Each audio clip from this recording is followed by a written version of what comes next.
Core Odontomédica, 10 anos de existência. Estamos de braços abertos esperando por você. Venha ser paciente Core. Venha ser feliz.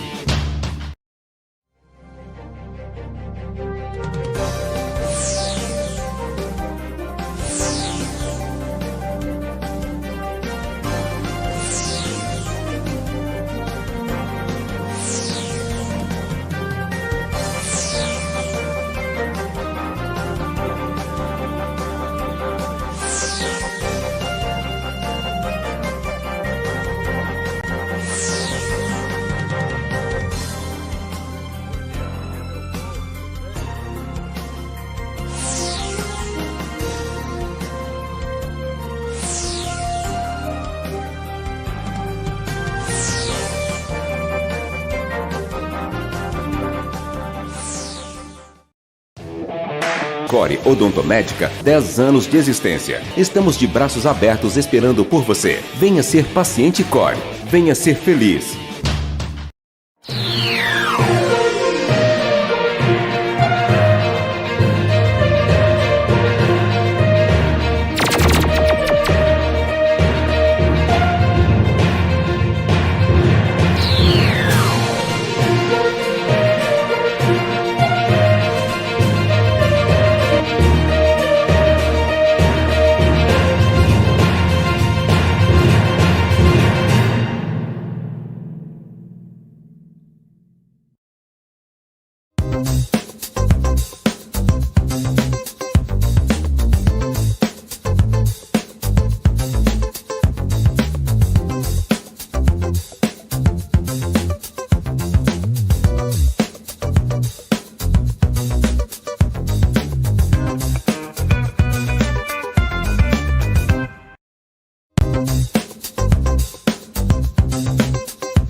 Olá, você amigo internauta da Criativa Online, boa tarde, nós estamos de volta em mais um programa, aliás, de volta em mais um Conexão Criativa, matérias especiais aqui na Criativa Online, via Skype, à distância, e hoje a gente vai receber a professora de Amargosa, Cleusa Almeida. Ela está conectada conosco, vai bater um papo rapidinho para falar do seu trabalho ao longo dos anos, né, em Amargosa, um trabalho tão importante. Neuza, seja bem-vinda à Criativa Online pela primeira vez. Boa tarde. Boa tarde, Ivanildo. Muito obrigada pelo convite. E para mim é sempre um prazer, né, estar participando desses veículos de comunicação. Muito bom. A gente vai falar um pouquinho, Cleusa, primeiramente da tua história na educação de Amargosa e na região. Traz um breve relato da tua participação na educação de Amargosa. Eu sei que você é militante e participou também do sindicato APLB, né? APLB Sindicato, e também em diversas outras manifestações em prol da educação de Amargosa e da região. Pois é, inicialmente eu vou estar falando um pouco sobre a minha trajetória profissional, né? Nas escolas do campo e da cidade aqui do município. E, inicialmente, eu vou estar falando sobre o início da minha carreira. Eu iniciei em uma escola do campo, né, lá na comunidade onde eu morava, na Barra de Acaju, aqui no município de Amargosa. E por lá fiquei muito tempo. E naquela época que eu assumi a turma, eu assumi uma turma muito seriada. Para quem não conhece, uma turma muito seriada é uma turma onde a gente atende várias séries ao mesmo tempo, então era a realidade do campo naquela época e é até hoje. Mas naquela época, então, era muito mais. Você não via uma escola do campo seriada, eram todas muito seriadas, inclusive essa que eu comecei. Era uma escola remanescente de escola em casa, né? Na década de 90, no início da década de 90, era muito comum você encontrar escolas que nasceram em casa, né? A professora, né? O professor, ele tinha um espaço em casa, aí ele abria uma escola e ali ele dava aula, né? E morava ao mesmo tempo. E essa escola que eu iniciei, a minha carreira profissional, ela era remanescente de uma escola em casa. E uma outra coisa que era bem interessante naquela época era que os professores que atuavam no campo eram todos leigos, né? Leigos, para quem não conhece, é quem não tem a formação inicial, na época que era magistério. E eu tinha concluído o meu magistério, então atuar em uma escola do campo, que foi onde eu comecei a minha vida escolar, já formada, isso era um ganho enorme, porque a gente, né, o pessoal entendia naquela época, e de fato era, uma forma da gente atuar de maneira qualificada.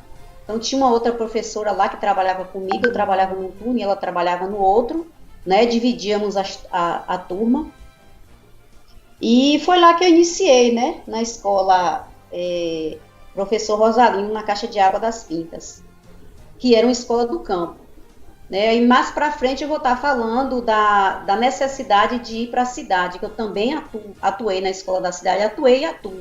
Né? Mas durante a minha trajetória profissional, né, desses 27 anos de magistério, eu atuei na maioria dos anos nas escolas do campo, né? E atualmente estou diretora de escola do campo, por sinal. Hoje você está diretora de qual escola? Acabei não ouvindo. De quais escolas eu estou diretora hoje? Hoje qual escola está diretora? Isso. Hoje eu estou diretora de 4 escolas. Aqui no município de Amargosa, as escolas do campo, elas pertencem ao núcleo. Sim. E eu estou diretora das escolas do núcleo 5, né? Essa escola é composta de quatro escolas, né? Uma em Itachama, no distrito de Itachama, uma na Passagem do Lagedo, outra nos Barreiros, outra na comunidade do Cavaco. E então Itachama, Cavaco, Barreiros e Passagem do Lagedo. Eu estou diretora dessas 4 escolas. Elas atendem de educação infantil ao 5º ano. Seria diretora de polo, é esse nome que se utiliza? Com várias escolas na zona rural? Houve mudanças, né? Houveram mudanças. Exatamente. Para ficar mais fácil, porque assim, geograficamente as escolas do campo elas são distantes. Você nunca encontra uma escola do campo próxima de outra. Geralmente elas são distantes, geograficamente falando. E aí, em função disso, isso foi na gestão do prefeito Valmir Sampaio, né, no início da década de 2000, 2005, foi quando ele assumiu, e a Secretaria de Educação ela resolveu nuclear as escolas. O que é isso? As escolas de determinadas regiões, como por exemplo a região de Itachama, a região da Passagem do Lagedo, a região do São Bento, a região do Cavaco, que são regiões próximas, elas pertencem ao núcleo. Então aquelas escolas pertencem àquele núcleo. Aí tem o núcleo de Portamão, o Alto Seco, e assim vai. Tem várias escolas naquele núcleo. Aí eu estou diretora das escolas do núcleo 5. Muito bom. Cleusa, os principais desafios, né? Ensinar nos tempos de hoje no país inteiro há muitos desafios. Em Amargosa, nossa cidade do interior da Bahia, onde a extensão rural é muito grande, e você como ensina a educação no campo, o desafio sem dúvida é ainda maior, não é? Com certeza. E assim, um dos primeiros desafios que a gente tem das escolas do campo, Ivanildo, é a distância. Então, as escolas do campo, geograficamente, elas são distantes, e na época que eu comecei, por exemplo, então já começou com aquele desafio de se deslocar. E naquela época a gente não tinha transporte escolar, nem o aluno, nem o professor não tinha transporte. O professor, ele tinha que, de preferência, pedir para ficar numa escola que fosse perto da casa dele, e os pais geralmente faziam a opção de matricular os filhos na escola que fosse mais próxima. Então, o primeiro desafio para nós era a questão da distância. E aí, naquela época também, eu vou falar daquela época para a gente entender um pouquinho dos processos de transformação que a gente conseguiu ao longo do tempo. Então, naquela época, a gente não tinha muito suporte, né? A gente não tinha suporte de coordenador, que temos hoje. A gente não tinha suporte de diretor, que temos hoje. A gente não tinha suporte de transporte escolar, que temos hoje. nem merenda escolar, Ivanildo, a gente tinha. Imagina. Merenda escolar era esporadicamente, eu estou falando da realidade do campo, naquela época. Então, assim, a merenda que chegava, geralmente, quando ela ia para o campo, era aquela merenda que não precisasse preparar, por exemplo, um biscoito, mas geralmente aquela, uma paçoca, e eles serviam uma paçoca muito gostosa, feita de amendoim, e aí, geralmente, nas escolas do campo, eles serviam aquela merenda que não precisava preparar, mas toda merenda que precisasse preparar, pelo menos nessa escola que eu trabalhava, não era servida porque a gente não tinha merendeira na escola, não tinha a pessoa que fazia merenda. Então, o professor era uma espécie de faz-tudo, né? A gente, com a ajuda dos alunos maiores, a gente limpava a sala, a gente limpava os banheiros, a gente fazia tudo. Então, o professor era também uma espécie de faz-tudo. Só que com o passar do tempo, né, as coisas foram melhorando, né? E aí, hoje em dia, a gente já percebe que existe, inclusive, um atendimento igualitário, tanto para o campo como para a cidade. É como eu te falei inicialmente, naquela época, geralmente quem atuava nas escolas do campo eram professores leigos, né? Então, a prioridade de atuar nas escolas do campo eram professores leigos. Então, quando eu concluí o meu magistério, que eu fui trabalhar nessa escola que também ficava no campo, então era, de certa forma, um ganho enorme para a comunidade, porque estava chegando ali uma professora que eles colocavam assim, aquele título da gente muito lá em cima, uma professora formada aqui na nossa comunidade. E aí, com o passar do tempo, essas mudanças foram surgindo, aí surgiu o transporte escolar, a merenda passou a ser uma coisa presente, e, sobretudo, a qualificação profissional. Então, para nós, professores, também a qualificação profissional, além de ser um desafio, é uma necessidade, né? A gente precisa, enquanto professor, enquanto profissional como um todo, estar se qualificando. E, para mim, isso é um ganho enorme, porque no momento em que você atua de forma qualificada, o teu trabalho, sem dúvida, é um trabalho qualificado, né? Então, não deixa de ser um desafio, mas é uma necessidade da profissão que a gente esteja se qualificando. Isso aí. Ô Cleusa, só fazer um breve comentário, porque na minha família quase todo mundo é educador. Eu tenho vários irmãos que são educadores, trabalham na educação há muito tempo, e eu lembro que em escolas rurais os professores moravam nas escolas. Não sei se você acompanhou o seu tempo, né, em Amargosa.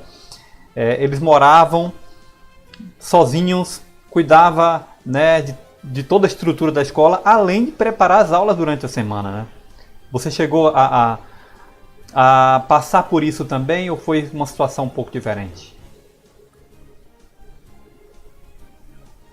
Pois é, então assim, é o que eu te falei, muitas dessas escolas que nós temos hoje, elas foram remanescentes de escolas que atuavam em casa.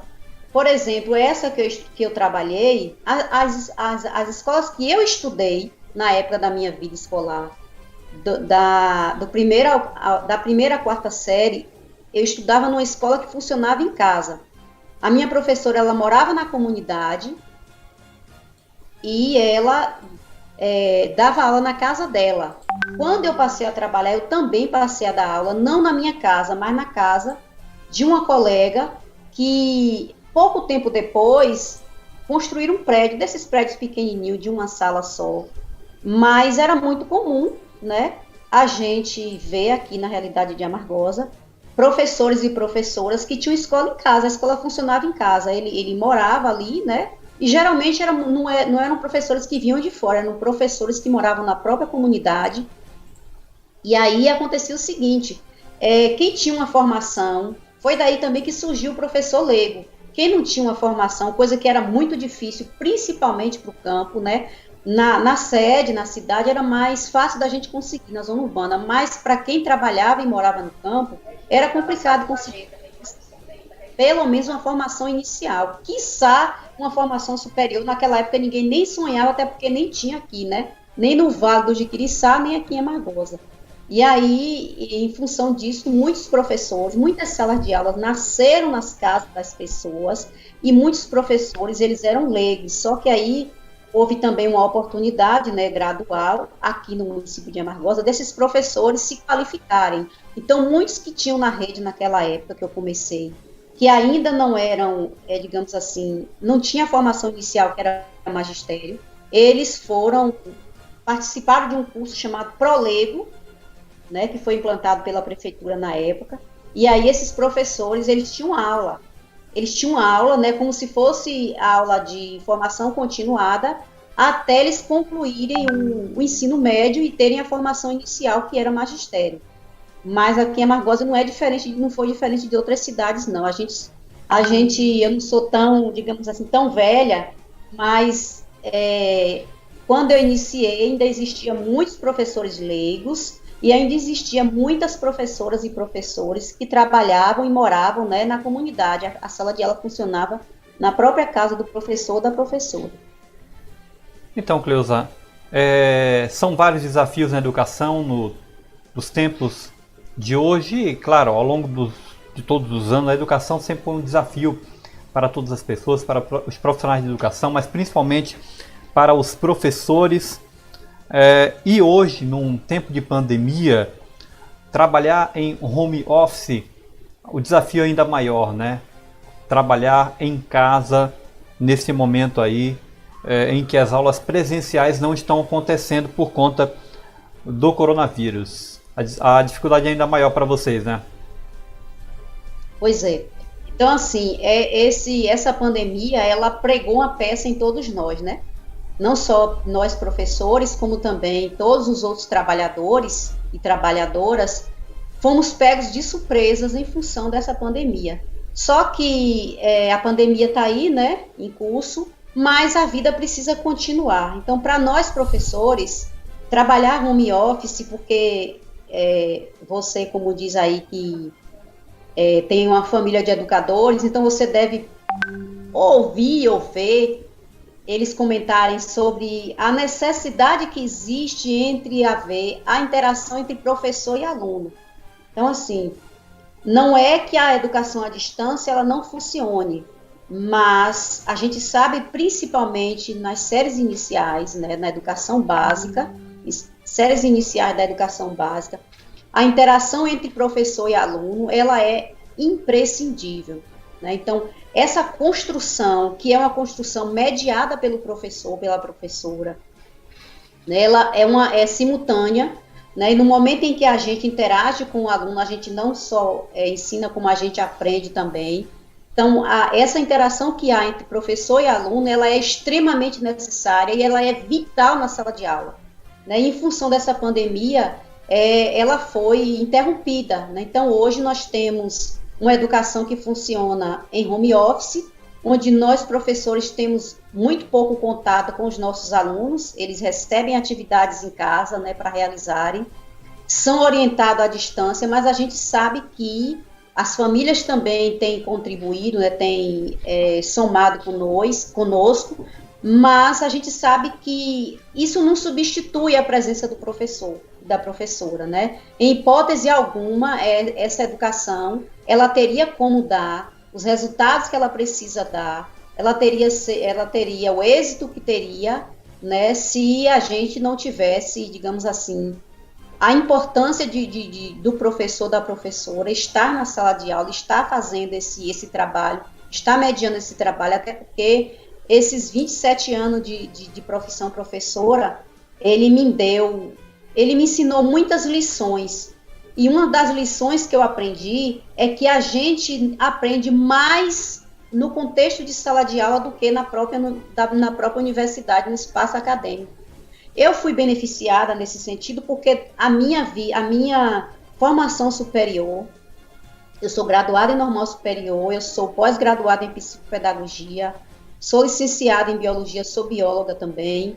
Eu fiz pós-graduação em políticas públicas e outras áreas do conhecimento. Então, a sala de aula, para mim, ela foi um laboratório, porque no momento em que você atua e você faz a tua formação, né, não é aquela formação que você vai lá, faz teu curso de licenciatura, né, em qualquer área da educação que você tem interesse, e você volta para ensinar, aí é diferente. porque você não conhece o universo de sala de aula, e eu não, eu tive a possibilidade de conhecer e de atuar. Então, no momento em que eu fiz esses cursos, né, não só como profissional e também de aperfeiçoamento, eu pude fazer, tipo assim, a teoria e a prática, né? Na universidade você faz o curso e na sala de aula você coloca isso em prática. Então, isso facilitou muito.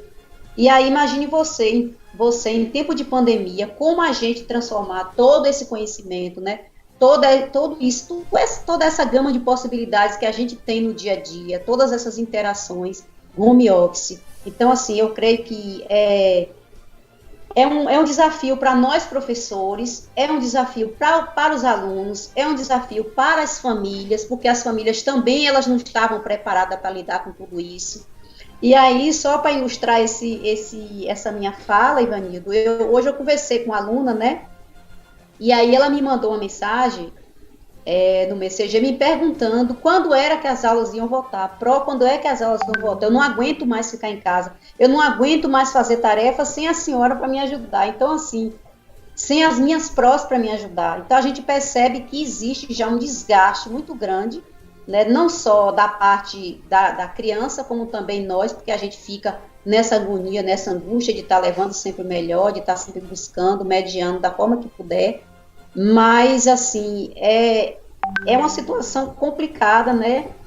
E pedimos a Deus que ela passe logo, porque nós, professores e alunos, a gente precisa retornar às nossas rotinas, mas, como é que eu posso dizer? Com segurança, né? Não dá para a gente retornar em meio a uma pandemia, em meio a um vírus que mata, que causa uma doença que mata, sem uma vacina. Eu acho que é todo um contexto que tem que ser pensado, né? Todo um desafio, não só para nós, como para a ciência, né? Que tem esse grande desafio de estar buscando mais formas de estar enfrentando esse coronavírus aí do que nós, né? Que somos educadores. Eu acho que a ciência, a medicina, né? Tem uma tarefa grandiosa nesse sentido aí, de estar nos fornecendo, digamos assim, meios da gente poder voltar com segurança, da gente poder ter, digamos assim, 100% a gente não vai ter, porque eu acho que não seremos os mesmos nunca mais, principalmente no contexto de sala de aula, né, onde há uma interação muito grande entre nós e os alunos, e entre eles também. Então, eu creio que a gente vai voltar aí num cenário bem diferente, cheio de novidades, para que a gente possa estar se adaptando, mas, enfim, é um desafio a ser vencido e de preferência junto, né? Exatamente. Eu quero aproveitar o gancho aí, a gente falando do retorno das aulas presenciais, com relação ao trabalho aí da educação em tempos de pandemia.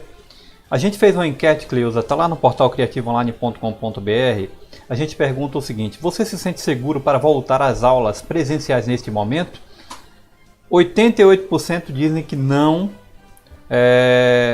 10% diz que sim, e 2% tanto faz, né? É prova do que você acabou de dizer. O nosso diretor de conteúdo, Magno Bastos, está perguntando aqui com relação ao cancelamento das barreiras sanitárias dos municípios e também a Amargosa. O que você acha aí do fechamento das barreiras nesse momento ainda de pandemia, em que muitos casos de Covid têm tido nos municípios do país inteiro e em Amargosa, na região de Amargosa, Cleusa? Eu acho, Ivanildo, que essa decisão ela deve ter sido muito bem pensada, até porque hoje, se a gente for avaliar o pico da pandemia aqui em Amargosa, aqui no município, ele já passou. E aí a gente sabe que as barreiras sanitárias, ela é um importante instrumento para que a gente possa estar fazendo aquele trabalho que o pessoal fez, né? Que, por sinal, foi um trabalho espetacular. Eu aproveito a oportunidade aqui para parabenizar cada um profissional da barreira sanitária, tanto de segurança como de saúde, né? Que se prontificou, como de apoio, que se prontificou a estar fazendo nessa força-tarefa aí, para proteger. Então, enquanto nós, né, outros profissionais, a gente tinha a possibilidade de trabalhar em casa, de trabalhar home office, eles estavam lá na exposição, né, no dia a dia, digamos assim, exposto a todos os riscos. Então, acho que essa foi uma tarefa que poucas pessoas teriam coragem de cumprir, até porque a gente sabe que existe a necessidade de você ter um equilíbrio emocional nesse momento, né? Eu penso que não é você, tipo assim, eu sou um técnico de enfermagem que trabalha na linha de frente e eu tenho coragem porque der e vier. É necessário que se tenha essa coragem, sim, mas é necessário que se tenha também um emocional equilibrado. Eu acho que é um fator que vai contribuir de forma muito positiva. E eu acho que mais pela exposição que aqueles profissionais ficam ali no dia a dia. Porque quem não sentiu frio na barriga com esse coronavírus deve estar, né, de brincadeira. Deve estar de brincadeira, porque quase 150 mil pessoas mortas a essa altura do campeonato. Então, quem não tem medo desse vírus, então, não sei nem o que dizer. Então, assim, eu acho que a Secretaria de Saúde, juntamente com a gestão do município, devem ter avaliado, né, de forma bem cautelosa, de forma bem, digamos assim, responsável, a necessidade de poder ter tirado essa barreira, né, sanitária e ter colocado o que eles chamam de aferição de temperatura, né, quando a gente chega no banco, por exemplo, em alguns outros espaços, a gente percebe que tem pessoas lá que fazem medem a temperatura da pessoa. Então, acho que a barreira ela não foi tirada 100%, né, ela foi tirada das entradas da cidade, mas os cuidados, né, a fiscalização, eles continuam. Então, se você for observar na cidade, não existe, digamos assim, a ausência da barreira sanitária. Existe a ausência da barreira sanitária nas entradas da cidade, como havia antes, mas dentro da cidade existe uma fiscalização, existe um cuidado, né, dos profissionais que lá estão todos os dias, né, quem é morador de Amargosa sabe do que eu estou falando. Existe também a questão do decreto que diz que é importante a gente continuar usando máscara, né? Então, as medidas de prevenção, elas ainda estão aí, elas ainda estão em vigor. Então, eu acho que avaliando cada caso, cada etapa do desenvolvimento da doença que se tomou essa atitude. Eu creio que ela não foi tomada assim de uma hora para outra, né, de um estalar de dedo, ela foi muito bem pensada. E quem, digamos assim, tomou essa decisão, eu creio que tem, digamos assim, argumentos, né, justificativa para ter tomado. Mas reafirmando que a barreira sanitária, ela saiu das entradas da cidade, mas os cuidados, eles continuam acontecendo na cidade, porque isso a gente tem observado. Muito bem, resposta aí da Cleusa Almeida. Ainda falando do retorno das aulas, rapidinho, Cleusa, os protocolos não indicam que as aulas presenciais voltem, né, ainda este ano, mas você acredita que possa voltar às aulas presenciais, tanto no município, que é relacionado ao ensino infantil e fundamental, quanto do estado também, que é o ensino médio? Você acha que vai voltar ainda às aulas esse ano?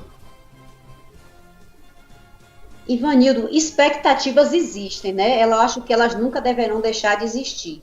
Existe expectativa, existem preparativos, né? Então, a secretaria, eu falo a nível de Secretaria de Educação Municipal, porque do Estado eu não tenho acesso, nem da rede privada. Mas, assim, enquanto servidora da educação aqui de Amargosa, eu observo que existe uma preocupação.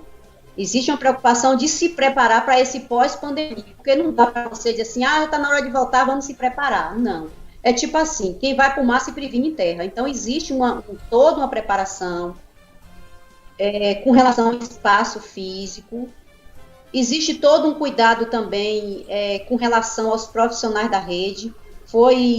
Como eu estou diretora, né, nós tivemos acesso a um questionário da Secretaria de Educação, e lá faz uma série de perguntas, como, por exemplo, se a gente tem servidores na escola que é do grupo de risco, né, se temos alunos que estudam naquela escola que é do grupo de risco, que a gente não é só idoso, adulto, que é do grupo de risco. De repente, você tem uma criança, né, na escola que você trabalha que tem uma doença crônica, então, automaticamente, ela é do grupo de risco. Então, existe uma preocupação, né, em estar se certificando quem é esse público, tanto o professor, como o aluno, como o pessoal de apoio, né, coordenador pedagógico, diretor escolar. Então, existe toda uma preocupação, todo um preparativo com essas pessoas que estarão nesses ambientes.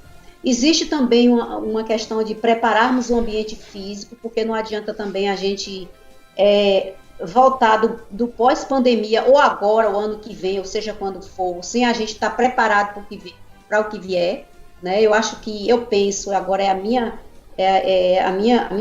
minha posição, eu acho que a gente não vai ter mais o contexto que a gente teria de sala de aula. Então, você imagine que nós, professores, temos um contexto de sala de aula onde a gente tem crianças, por exemplo, na creche de 0 a 3 anos, aí nós temos as classes de educação infantil, temos o Fundamental 1, temos o Fundamental 2. Então, como é que a gente vai agregar todas essas pessoas nesse espaço, sem pensar nas possibilidades de risco que essas pessoas põem? Então, eu acho que no contexto atual que a gente vive da pandemia, porque a pandemia ainda não passou, né? A pandemia ainda está em curso, a gente ainda não tem, digamos assim, uma vacina. Eu falo uma vacina porque eu acho que seria a primeira luz, né, para nós, digamos assim, nos proteger de uma forma mais efetiva. A máscara protege, o distanciamento social protege, mas a gente sabe que essas medidas aí são paliativas, elas não têm efeito sim, mas não para efeito de evitar 100% que a gente não seja contaminado. Então eu acho que até essa vacina surgir, a gente vai ficar nessa agonia aí, vamos voltar.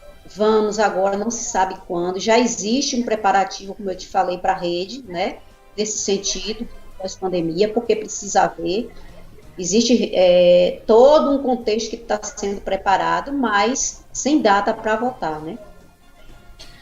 Muito bem, só deixar aqui a participação das pessoas, Cleusa, que estão aqui no nosso canal do YouTube, na transmissão ao vivo.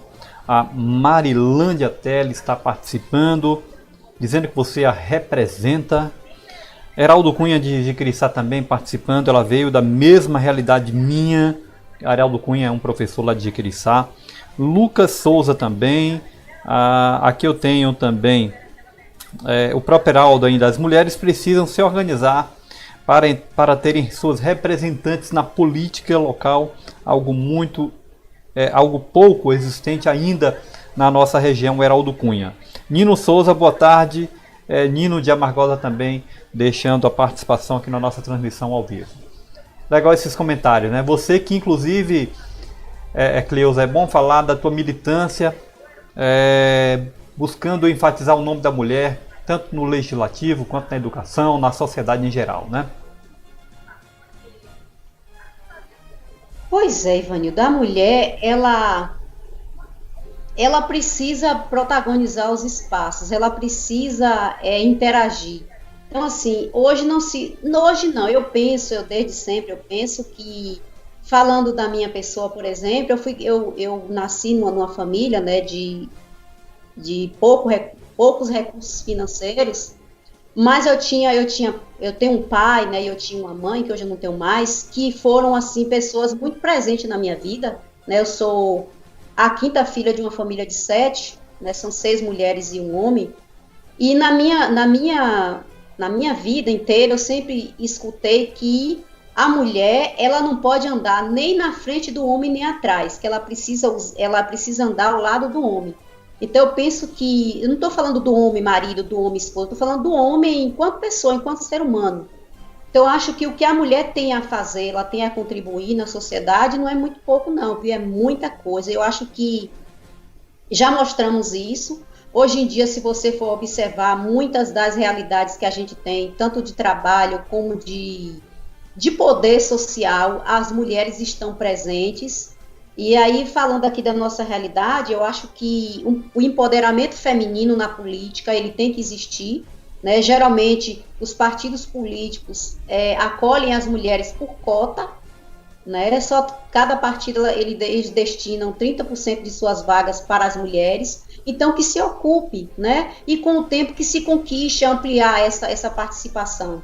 Então, eu acho que a mulher, ela precisa militar também nas causas. Eu sou militante do Partido dos Trabalhadores desde sempre, né? Desde que o Partido dos Trabalhadores, desde quando entrou na presidência, e aqui na cidade de Amargosa eu milito no Partido dos Trabalhadores. Sou afiliada à PLB e também militante da educação, né, junto à PLB. Então, eu sempre militei na educação porque eu acredito que a educação é um instrumento de transformação, né? Muito do que eu sou hoje como pessoa, como mulher, como mãe, como profissional, eu sou por causa da educação. Eu sou pelas transformações que a educação promoveu na minha vida. Então, eu acho que esta mulher, Cleusa, né, ela tem muito a contribuir, né, não só na militância, como também na política. Porque, assim, não dá para você também entrar na política, ou seja, lá em qualquer realidade que for, por entrar. Você tem que entrar para que você possa ocupar os espaços e possa, de fato, interagir e dar sua contribuição. Então, eu penso que a mulher, ela precisa hastear as bandeiras, né? A gente tem aí uma bandeira da educação que precisa ser hasteada aqui na cidade, hasteada no sentido da gente estar levando as discussões para o legislativo, né? A gente sabe que a educação ela é a mola mestra de qualquer nação. Então, nesse sentido, as discussões da educação elas precisam permear esses ambientes, principalmente esses ambientes onde se constrói leis, né? Onde se constrói tanta coisa importante para a sociedade. Né, com relação à mulher também. Então, imagine uma mulher protagonizando os espaços onde ela possa dar sua contribuição, onde ela possa participar ativamente. Então, acho que nesse sentido, né, a mulher, ela precisa empunhar essa bandeira, ela precisa se empoderar, né, e ela precisa também trazer essa tarefa para ela, porque não adianta esse desejo partir de outras pessoas. Por exemplo, partir da sua família, partir do esposo, partir dos amigos, não. Esse desejo, ele precisa partir da mulher. Então, a mulher, ela não só deve ocupar esses espaços, como ela deve também representar, né? Não basta só participar, ela também precisa representar, ela precisa se afirmar, ela precisa contribuir, ela precisa interagir, né? É como eu disse, ela tem que... No quesito, digamos assim, homem e mulher, ela precisa andar lado a lado, porque ela tem tanto a contribuir quanto o homem. Sem dúvida, Cleusa. Uma publicação que foi feita hoje, a maioria do Superior Tribunal Federal decide que recursos a candidaturas negras valem já para este ano de 2020. Importante também essa informação, né? Os negros também tendo papel fundamental na política nacional. Exatamente. Eu estava assistindo outro dia no jornal, né, no Jornal da Manhã, que esse ano as candidaturas negras e as candidaturas mulheres tiveram assim um crescimento de mais de 20%. Então isso é muito bom, né? Isso é muito bom porque por muito tempo a mulher ela se manteve afastada, principalmente dessas funções importantes, por uma série de coisas que são históricas, que se a gente fosse falar aqui, a gente ia gastar a tarde inteira e entrar pela noite, não ia dar conta. A mesma coisa é a questão do negro. Então, o negro ele vem de um processo de segregação muito grande. Então, hoje a gente tem pessoas negras ocupando espaço, mulheres negras, né? Homens negros ocupando os espaços de poder, isso é muito bom. Isso é muito bom porque, assim, é sinal de que o negro, né, e a mulher, ele não é só alguém que espera que os outros decidam por ele. Eles passam também a dar sua contribuição, né, a ser protagonista de suas histórias. Então, é muito bom, né, quando você chegar lá no futuro, ou no momento em que você estiver de sua vida, você dizer, eu participei daquela construção, eu contribuí, né? O mesmo eu digo, quando eu vejo um aluno meu se dando, indo para universidades, conquistando os espaços dele, então eu fico feliz pelo fato de eu ter contribuído com aquilo ali. Então, eu acho que nós, mulheres negras, né, homens negros, adentrando esses espaços, nem que seja, digamos assim, para tá ali na competição de igual para igual. Então, eu acho isso muito positivo. E eu acho que a política, né, em se tratando do contexto agora, ela tem muito a ganhar com essas pessoas, né, com esses protagonismos. E eu espero, né, que a mulher, ela de fato consiga, dessa vez, conquistar muitas vagas, né, em cada Câmara, aqui mesmo são 13 vagas, mas em outros municípios varia. Então, eu espero que boa parte dessas vagas aí sejam conquistadas por mulheres e por homens negros também. Eu que agradeço. Eu que agradeço e estou sempre à disposição, porque para mim é uma honra poder contribuir com esse espaço. E para mim também é muito bom, porque é um espaço que a gente pode estar falando enquanto profissional e abordando questões que são importantes, não só para nós enquanto profissional, como também para a sociedade como um todo. Então, agradecer a todos que se fizeram presente conosco, né, nos assistindo, nos prestigiando, todos os colegas, né, professores, professoras e outros profissionais, outras pessoas que nos assistiram até agora. Então, eu só tenho a agradecer, né, e estou à disposição.